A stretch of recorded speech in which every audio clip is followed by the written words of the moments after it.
अब हम देखते हैं टियानमेन सिटी पर अटैक करने का दिन आ चुका था। फैंग मौसम को देखते हुए कहता है, आज का मौसम कितना सुहाना है, लगता है हमारी ही जीत होगी। ये सुनकर किन पूछता है, क्या तुम्हें दिखाई नहीं दे रहा? हर तरफ काले बादल छाए हुए हैं, तुम्हें ये अच्छा मौसम लगता है? कहीं तुम पागल तो नहीं हो गए हो? जिस पे फैंग अपने एनर्जी को रिलीज करते हुए कहता है, मैंने कहा है आज का मौसम अच्छा है तो अच्छा है। उसे देखकर बच्चे उसकी तारीफ करने लगते हैं कि उसके पास कितना ज्यादा स्ट्रेंथ है। दूसरी तरफ प्रिंसिपल सभी स्टूडेंट्स और टीचर को इकट्ठा कर रहे होते हैं जिन्हें वॉर पर भेजा जाएगा। फिर वो कहते हैं, मैं उम्मीद करता हूँ वॉर पर जाने से पहले तुम्हें किसी स्पीच की जरूरत नहीं होगी, जीत हमारी ही होने वाली है। तभी वहाँ पर जनरल आते हुए बताते हैं, हमारे निकल जाने के बाद कोई भी बैकअप आर्मी नहीं भेजा जाएगा, इसी कारण से हमें वॉर में अपना बेस्ट देना पड़ेगा। जिस पे प्रिंसिपल और बाकी स्टूडेंट वहाँ से जाते हुए कहते हैं, हमें किसी भी बैकअप की जरूरत नहीं है, आज हम जीत कर ही आएंगे। दूसरी तरफ हम टियानमेन सिटी के लॉर्ड को देखते हैं जो कह रहा होता है कि जाओ वहाँ जाकर देख कर आओ, सब कुछ ठीक है ना या फिर नहीं। उस गोल्डन बीस्ट ने 2 और 8 ग्रेड के बीस्ट को बुलाया है, देख कर आओ फॉरेस्ट में कुछ गड़बड़ तो नहीं चल रहा। जिस पर एक सोल्जर कहता है, जो गोल्डन बीस्ट है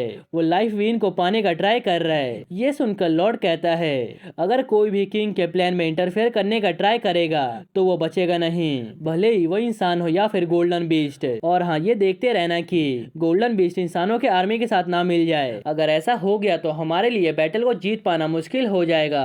तभी वहाँ पर भेजा हुआ सोल्जर आकर उसे बताता है कैसे उसने बहुत सारे हाई लेवल के वॉरियर्स को फॉरेस्ट में देखा है। जिस पे लॉर्ड कहते हैं, जाओ जल्दी से वहाँ पर हमारे सोल्जर्स को भेजो और उन्हें खत्म कर दो। अब सीन शिफ्ट होता है और हम प्रिंसिपल किन और फैंग को देखते हैं, जहाँ फैंग कह रहा था, आप लोग मुझे जनरल बोलिए। तभी हम देखते हैं फैंग के सामने 3 बीस्ट खड़े हुए थे और इनमें से एक शेर था और बाकी के उसके दोस्त थे। फिर फैंग शेर से कहता है, क्या तुम सही में उन लोगों के साथ वॉर करना चाहते हो? ऐसा करो, तुम यहीं पे रहो और मैं तुम्हारी ये जमीन कुछ देर के लिए तुमसे ले रहा हूँ, बैटल खत्म होने के बाद हम यहाँ से चले जाएंगे, आप हमारे साथ कोऑपरेट करो, मैं टियानमेन सिटी का चार्ज लेने वाला हूँ। तभी वहाँ पर एक बर्ड आता है और कहता है, किंग ने बोला है इस फॉरेस्ट में किसी का भी आना मना है। ये सुनकर फैंग शेर को मनाने लगता है फॉरेस्ट में एंटर करने के लिए और बहुत ज्यादा मनाने के बाद वो मान जाता है और अपने साथियों के साथ वहाँ से चला भी जाता है। तब प्रिंसिपल पूछते हैं, यहाँ पर क्या हुआ, वो सब चले क्यों गए, क्या वो हमें फॉरेस्ट में एंटर करने भी देगा? जिस पे फैंग कहता है, जैसे ही हाई लेवल का बैटल स्टार्ट हो जाएगा मैं इन सभी मॉन्स्टर को वापस से बुला लूंगा। इन मॉन्स्टर्स को पैसे चाहिए, इन्हें लगता है ये सब स्मार्ट है, मगर नहीं, ये सब बहुत ही बेवकूफ है, हम इन्हें चारे की तरह यूज करने वाले हैं। तब प्रिंसिपल कहते हैं, अगर शेर ने इस बैटल को ज्वाइन नहीं किया तो हमारा हाई रैंक के सोल्जर्स को मारने वाला सपना पूरा फ्लॉप हो जाएगा।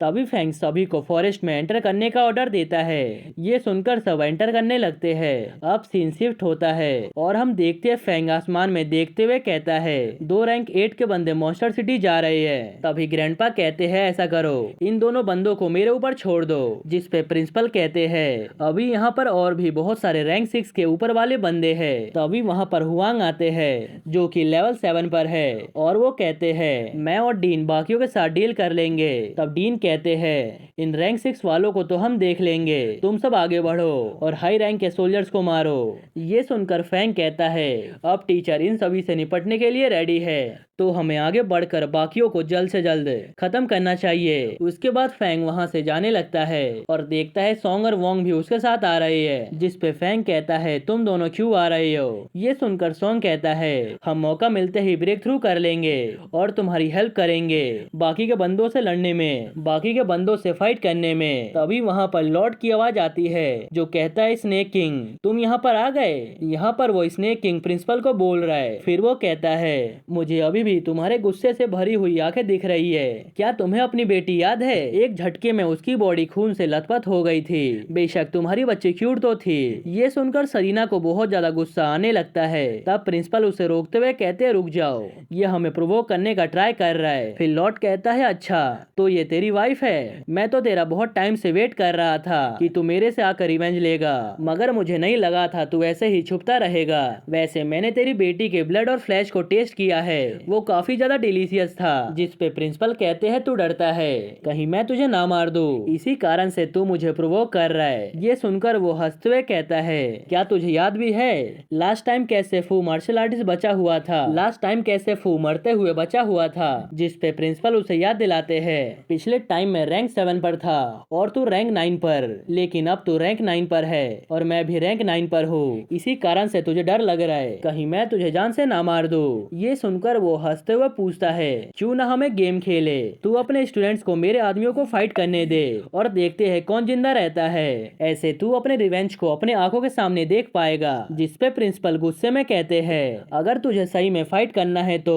चल हम दोनों करते हैं, मगर तू तो कमजोर है, इसी कारण से तू ऐसे बकवास से गेम को सजेस्ट कर रहा है। कमजोर को हमेशा झुक कर रहना चाहिए, मगर तू मुझे यहाँ पर प्रोवोक करने का ट्राई कर रहा है। तभी फैंग गुस्से में चिल्लाते हुए कहता है ओए डरपोक, अगर तुझे डर नहीं लगता तो तू इतने टाइम तक फॉरबिडन प्लेस में क्यों छुपा हुआ था, अगर तेरे अंदर हिम्मत है तो मुझसे फाइट करके दिखा, उसके बाद देख मैं तेरे कैसे टुकड़े टुकड़े कर देता हूँ। ये सुनकर लॉर्ड गुस्से में उसे तमीज से बात करने को बोलते हैं। तभी ग्रैंडपा बताते हैं ये लॉर्ड बहुत ही वीक है और स्ट्रॉन्ग्स के बीच में फाइट करवाना चाहता है, क्योंकि उसे पता है इसके बंदे मर भी जाएंगे तो इसे फर्क नहीं पड़ेगा, मगर हमारे स्कूल को बहुत ज्यादा फर्क पड़ने वाला है, वॉर का मतलब सिर्फ मरना नहीं होता। तभी फैंग चिल्लाते हुए कहता है प्रिंसिपल आप इसके रिक्वेस्ट को मान लीजिए, मुझे इसके बंदों को चुन चुन कर जान से मारना है, जब बैटल स्टार्ट होगा तब मैं अपने मेंटेलिटी का यूज करूंगा सबसे छुप कर और इसके बंदों को मार भी दूंगा और इसे भनक भी नहीं लगने दूंगा। ये सुनकर प्रिंसिपल लॉर्ड से कहते हैं ठीक है चलो इस गेम को खेला जाए, मगर हम दोनों ही रैंक 7 को भेजेंगे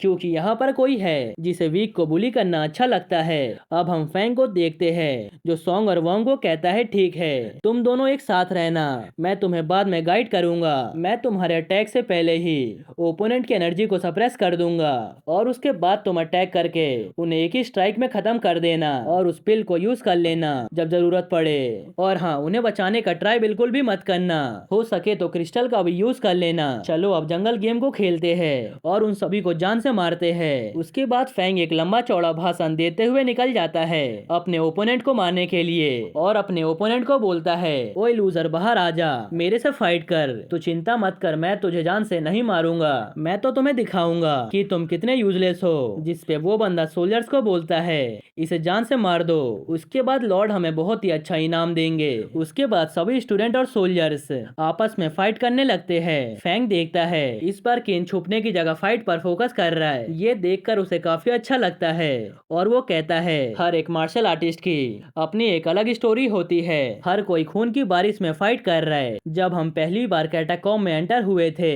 तब एक बहुत बड़ा वॉर स्टार्ट हो गया था, मगर उस टाइम किसी को भी तैयार होने का टाइम मिला नहीं था और वॉर भी काफी ज्यादा ब्रूटल था। दूसरी तरफ हम देखते हैं जी यू में लुओ काफी अच्छा परफॉर्म कर रहे थे। तभी हम देखते हैं एक स्टूडेंट अपने भाई को होश में लाने का ट्राई कर रहा था, तभी उसके पीछे से एक दुश्मन हमला कर देता है। तभी सॉन्ग आकर उस बंदे को मारने लगता है और वोंग जाकर उस स्टूडेंट को संभालता है। इधर सॉन्ग सभी बंदों को अपने पीछे आने को बोलता है और जब वो सब उसके पीछे जाने लगते हैं तब वो अपने मेंटेलिटी का यूज करते हुए उन सभी को जान से मारने लगता है। इधर हम किन को देखते हैं वो भी ओपोनेंट्स को मौत के घाट उतारे जा रहा था। इधर हम किन को देखते हैं वो भी अपने ओपोनेंट को मौत के घाट उतारे जा रहा था। सभी स्टूडेंट इस बैटल में अपना बेस्ट दे रहे थे और अपने दुश्मन को खत्म किए जा रहे थे। दूसरी तरफ हम देखते हैं फैंग मस्त बैटल फील्ड में लड़ने की जगह पिल्स खा रहा था, जिसपे उसका ओपोनेंट पूछता है तुम लड़ने की जगह पिल क्यों खा रहे हो, तुम तो अभी इंजर्ड भी नहीं हुए हो। जिसपे फैंग कहता है मुझे तो पिल्स को स्नैक्स की तरह खाना पसंद है, तुम्हारा इसमें क्या जा रहा है। फिर फैंग पिल्स को खाते ही अपने बॉडी को ब्लड और क्यूआई से भर देता है और अपने मेंटेलिटी को रिलीज कर देता है। जैसे ही उसकी मेंटेलिटी रिलीज होती है वैसे ही वोंग और सॉन्ग समझ जाते हैं फैंग उन्हें सिग्नल दे रहा है। फिर वो दोनों समझ जाते हैं फैंग अपने मेंटेलिटी से बंदों को कमजोर कर रहा है और उनका काम है उन्हें एक स्लैश में ही खत्म करना। वो दोनों अपने अपने काम में लग जाते हैं। ये देखकर एक बंदा सोचने लगता है हमारे इतने सारे कमांडर एक साथ कैसे मर रहे हैं, अगर ऐसा ही चलता रहा तो हम इस वॉर को गंदी तरह से हार जाएंगे। दूसरी तरफ हम जी को देखते हैं, जिसके पेट में दुश्मन शॉट से हमला कर देता है, मगर उसने फैंग का दिया हुआ रैंक 9 का आर्मर पहना हुआ था, जिस कारण से उसे कुछ भी नहीं होता। तभी वहाँ पर लुओ आ जाती है और कहती है चलो देखा जाए यहाँ पर सबसे ज्यादा बंदों को कौन मारता है। ये देखकर जी भी इस मैच के लिए रेडी हो जाती है। तभी हम देखते हैं एक बंदा बैटल के बीच में रोते हुए कह रहा था, मास्टर आपने सही कहा था, यहाँ कैटाकॉम्ब में मरना बहुत ही बड़ी ग्लोरी की बात है। आज आपके बच्चे ने आपका बदला ले लिया है। अब सीन शिफ्ट होता है और हम फैंग को देखते हैं, जिसके आंखों से आंसू गिरे जा रहे थे और वो मनी मन सोच रहा था, क्या मैं यहाँ पर रूथलेस नहीं हूँ? क्या मैं लीडर नहीं बनना चाहता हूँ? यहाँ पर बंदे मरेंगे, ये बात तो कॉमन है, फिर मुझे बुरा क्यों लग रहा है? तभी फैंग चिल्लाते हुए कहता है, यहाँ से एक बंदा भी जिंदा नहीं जाना चाहिए, सभी लोग दुश्मन को चुन चुन कर अपने हाथों से मार दो। जिस पे एक दुश्मन बोलता है, क्या तू हाई बैटल स्टार्ट करना चाहता है? तुझे हमारे लॉर्ड अपने हाथों से मार देंगे। जिस पे फैंग कहता है, वो तो देखा जाएगा। इधर एक दुश्मन मनी मन सोच रहा था, लॉर्ड ने यहाँ पर 10,000 बंदों को भेजा था और इतने कम टाइम में लगभग सभी बंदे मारे जा चुके हैं, हमारे लॉर्ड बैकअप क्यों नहीं बुला रहे? क्या वो सबके मरने का वेट करेंगे? कहीं ऐसा तो नहीं है कि ये हमारी केयर नहीं करता? क्या ये सभी मार्शल आर्टिस्ट हमारे से ज्यादा इमोशनल है? अब हम लॉर्ड को देखते हैं, जिसे जैसे ही पता चलता है उसकी आर्मी अब पूरी तरह से कमजोर हो चुकी है और उनका जीतना मुश्किल है, तब वो वहाँ से जाते हुए कहता है, अब हम कल फाइट बैक करेंगे, आज के लिए इतना काफी है। दूसरी तरफ हम प्रिंसिपल को देखते हैं, जो खुश होते हुए बता रहे थे, हमने जीत हासिल कर लिया है, हमने लगभग उनके 20,000 बंदों को मौत के घाट उतार दिया है। ये सुनकर सब खुश होने लगते हैं। तभी फैंग आकर बताता है, इस बैटल में 47 इंस्ट्रक्टर और 68 स्टूडेंट मारे जा चुके हैं। जिस पे प्रिंसिपल कहते हैं, 115 लोग ही मारे गए हैं, मगर हमने उनके 20,000 सोल्जर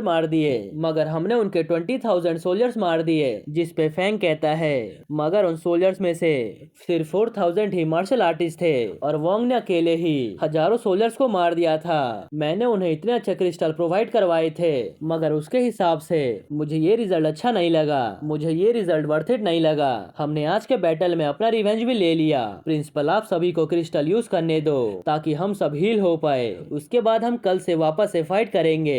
मुझे अपनी चिंता नहीं है क्योंकि मेरे पास बहुत सारी चीजें हैं। तभी वहाँ पर किन बहुत ही गंदी हालत में आते हुए कहता है, मैंने बहुत सारे रैंक 5 और 6 को मारा था, मगर मैं इस सीन को रिकॉर्ड नहीं कर पाया। जिस पे फैंग पूछता है, तुम्हारा क्रिस्टल कहाँ गया? ये सुनकर किन बोलता है, मैं तो उसे बहुत पहले ही यूज कर चुका हूँ। जिस पे फैंग कहता है, अगर अगली बार तुम्हें कुछ छुपाना हो तो अच्छे से छुपाना, मैं यहाँ से ही सेंस कर सकता हूँ, तुम्हारे पास ही क्रिस्टल है। ये सुनकर किन बोलता है, ये तुम कैसी बात कर रहे हो? मैं मरने वाला हूँ, मेरी जान बचाओ जल्दी से।